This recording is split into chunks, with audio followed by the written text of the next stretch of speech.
Assalamualaikum warahmatullahi wabarakatuh.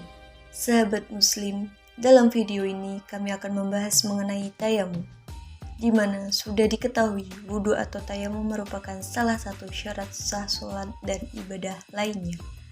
Sementara wudhu hanya bisa dilakukan dengan air saja. Nah, apa nih alasan seseorang itu diperbolehkan untuk melakukan tayamum?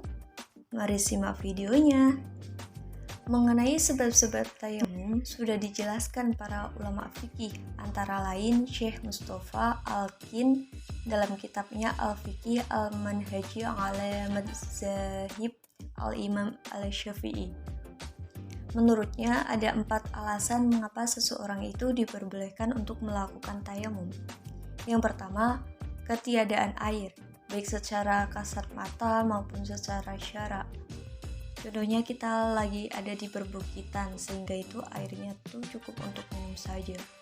Yang kedua, jauhnya air yang keberadaannya jauh lebih dari 2,5 km. Artinya kita tuh dalam perjalanan gitu. Yang ketiga, sulitnya menggunakan air. Contohnya kita berada di dalam penjara, kita lagi perang, kita lagi mencari air namun ada binatang buas dan lain-lain. Yang keempat, kondisi sangat dingin, artinya cuaca kurang mendukung atau kondisi badan kita yang kurang mendukung, maka boleh melakukan tayamum. Adapun beberapa hal yang perlu diperhatikan dalam saat tayamum. Yang pertama, tayamum harus dilakukan ketika setelah masuk waktu sholat.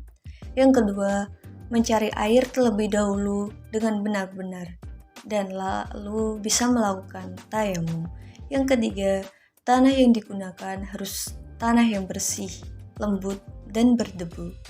Yang keempat, tayamum hanya pengganti wudhu dan mandi besar.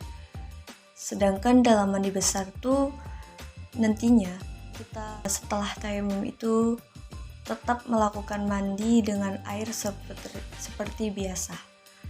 Yang kelima, tayamum hanya bisa digunakan untuk 1 kali sholat fardu. Dan yang keenam, rukun tayamum jelas berbeda dengan rukun wudhu, di mana rukun tayamum itu terdiri dari 4, yaitu niat, mengusap wajah, mengusap kedua tangan, dan tertib. Nah, berikut ini merupakan tata cara melakukan tayamum.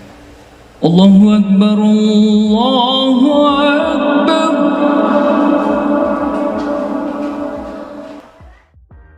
Yang pertama, siapkan tanah berdebu atau debu yang bersih.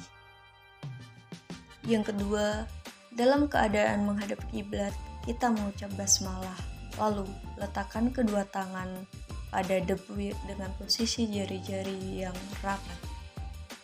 Lalu, tiupkan atau ketukan dan usapkan pada seluruh wajah, disertai dengan niat dalam hati dengan membaca Nawaitu tayammuma listibaatis sholati lillahi ta'ala. Yang keempat, letakkan kedua telapak tangan pada debu dengan posisi jari-jari direnggangkan, serta jika ada cincin atau perhiasan lainnya sebaiknya dilepas. Lalu, tempelkan telapak tangan kiri pada punggung telapak tangan kanan, di mana yang menempel hanya ujung jari-jarinya saja. Kemudian usapkan dari punggung tangan sampai ke siku. Lalu balikan tangan dan usap dengan sisa debu yang masih menempel di telapak tangan kanan dengan mengusap dari siku sampai ke pergelangan. Dan lakukan ini pada tangan satunya juga. Yang terakhir nanti pertemukan kedua telapak tangan dan usap di antara jari-jarinya. Sebagaimana wudhu, tayamum juga dianjurkan untuk membaca doa seperti Bismillahirrahmanirrahim. Asyhadu an la ilaha illallah wahdahu la syarikalah wa asyhadu anna Muhammadan abduhu wa rasuluh. Allahumma ja'alni minat tawwabina wa ja'alni minal mutatahhirin wa ja'alni min ibadikas sholihin bi rahmatika ya arhamar rahimin.